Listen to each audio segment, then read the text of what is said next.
Hi, everybody out there in YouTube land. I'm John, and welcome to another video of mine on my channel, Musings of a Marine.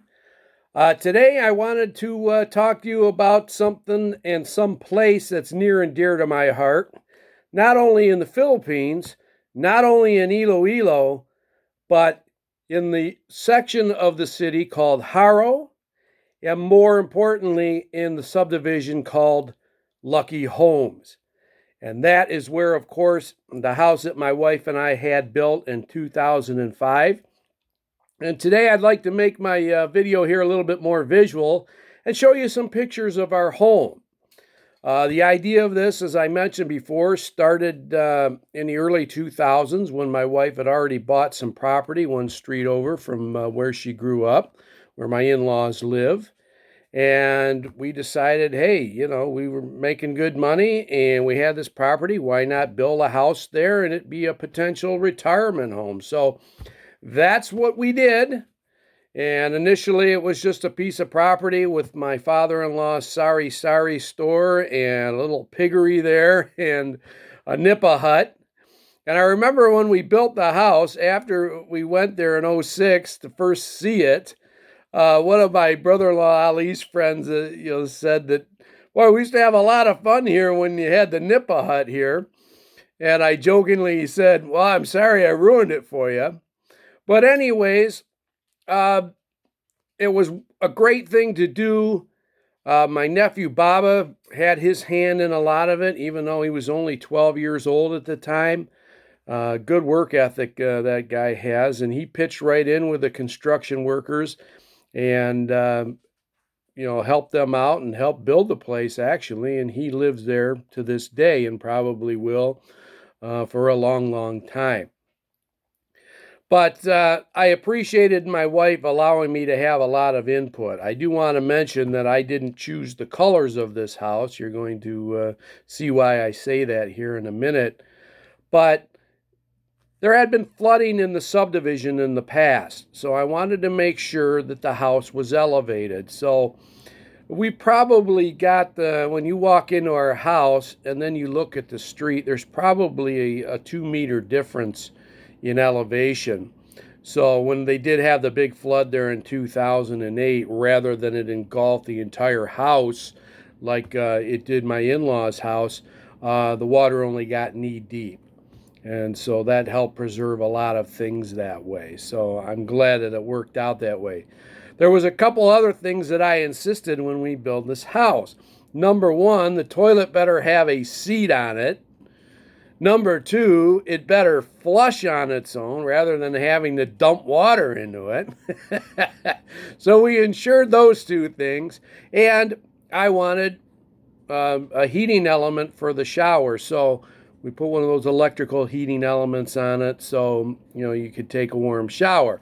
Now, of course, most people in the Philippines don't worry about that because it's usually so hot there that a cold shower actually feels kind of refreshing too.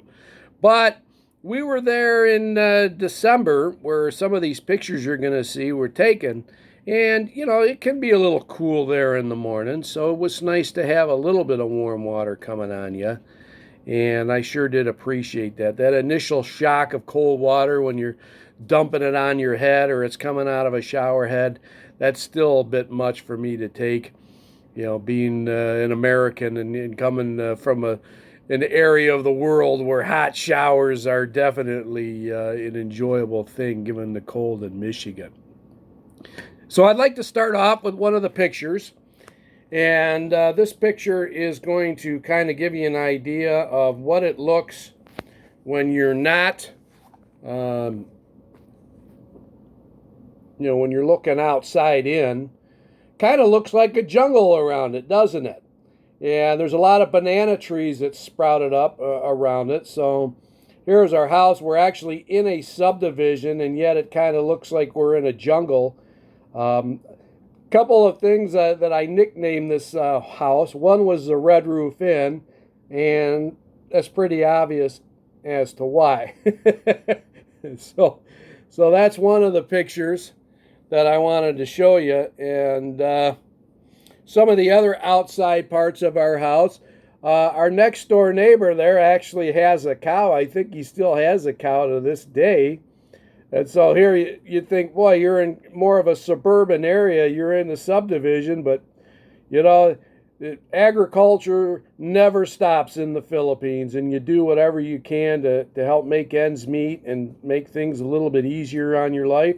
And if getting milk from this cow helps in that area, why not? Certainly didn't bother me that he had it there. It didn't even make any noise.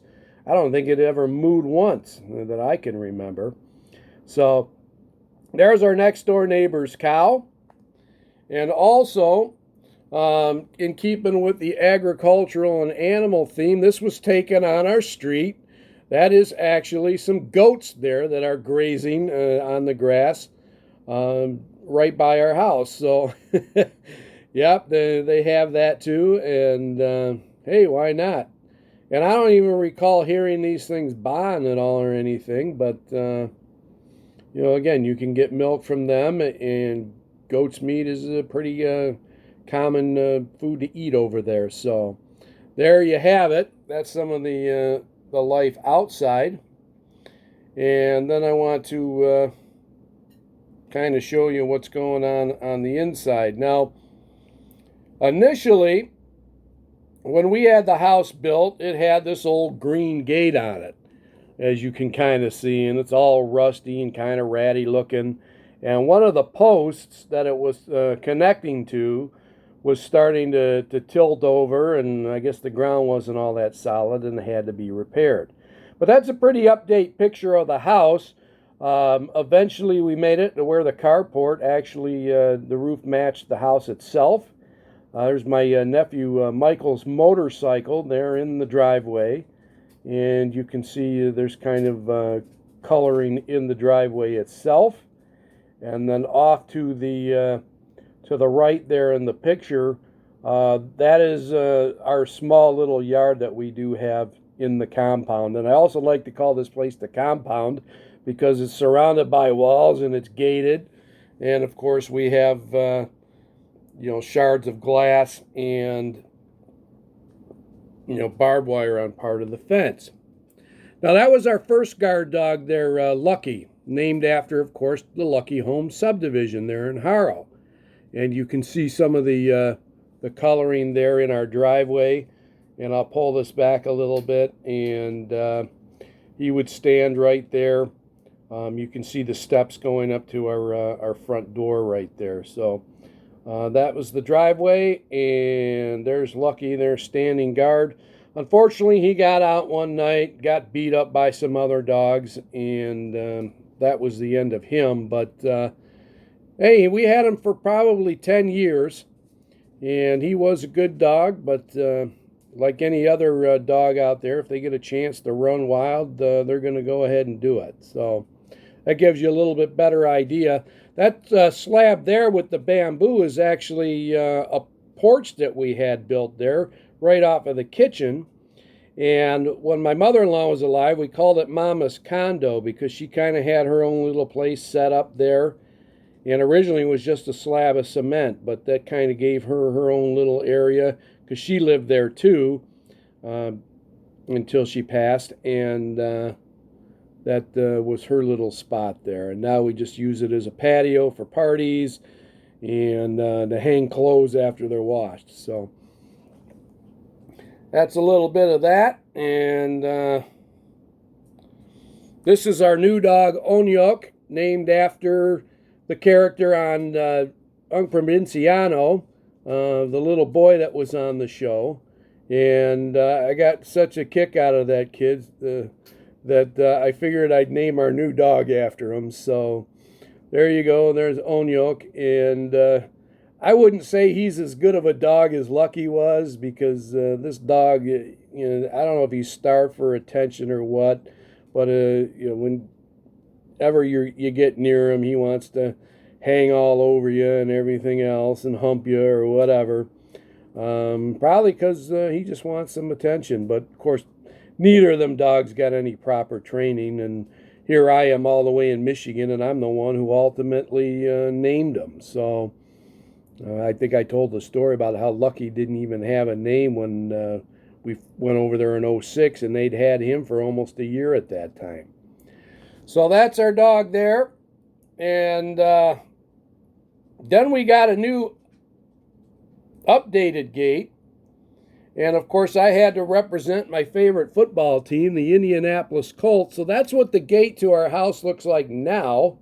And it kind of glares here in the picture because it's that bright blue with the horseshoe. In reality, the Colts uniforms, the helmet is actually white with a blue horseshoe, but the blue is definitely going to show less dirt and look better when you're using it on a gate.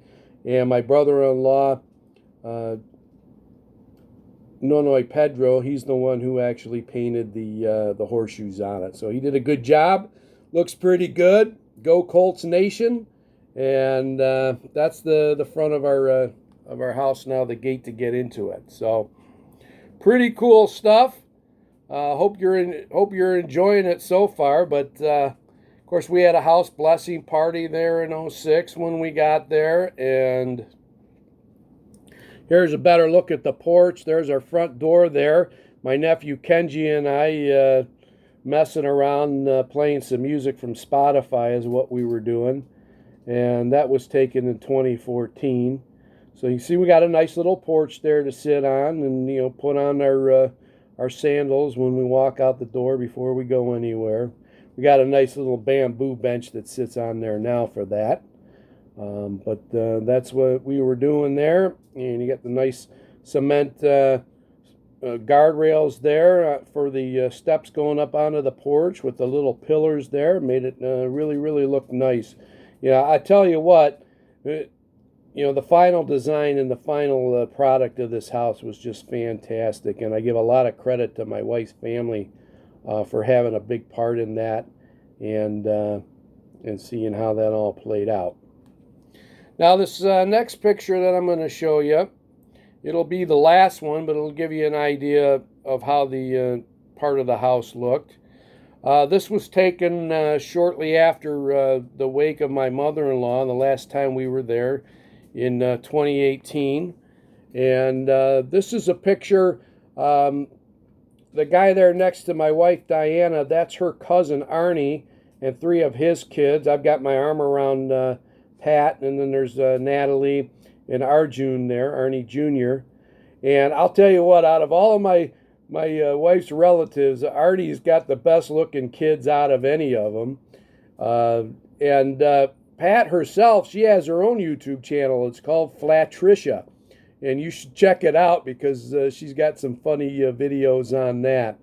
So they were a great family, and they stayed at the old house 1 street over. But it was nice to get to know them as well.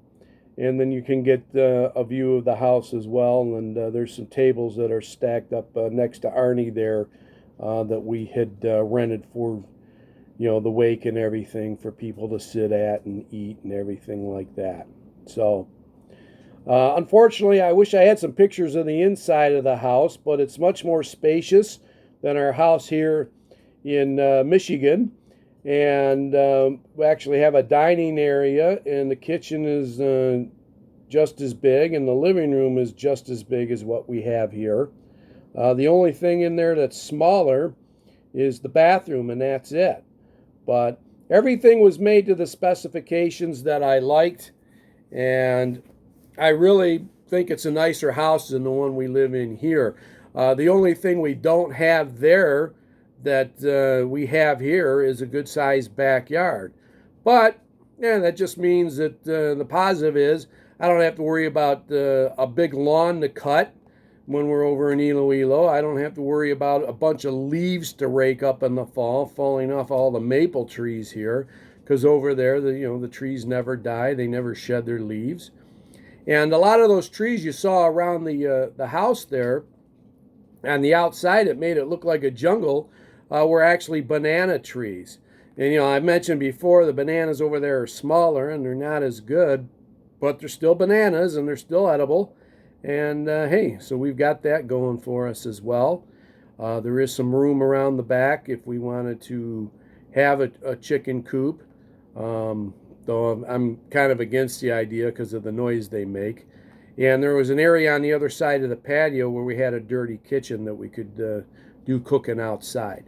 So I've talked about this house before on my videos, but now you've got an idea what it looks like. Lucky Home Subdivision.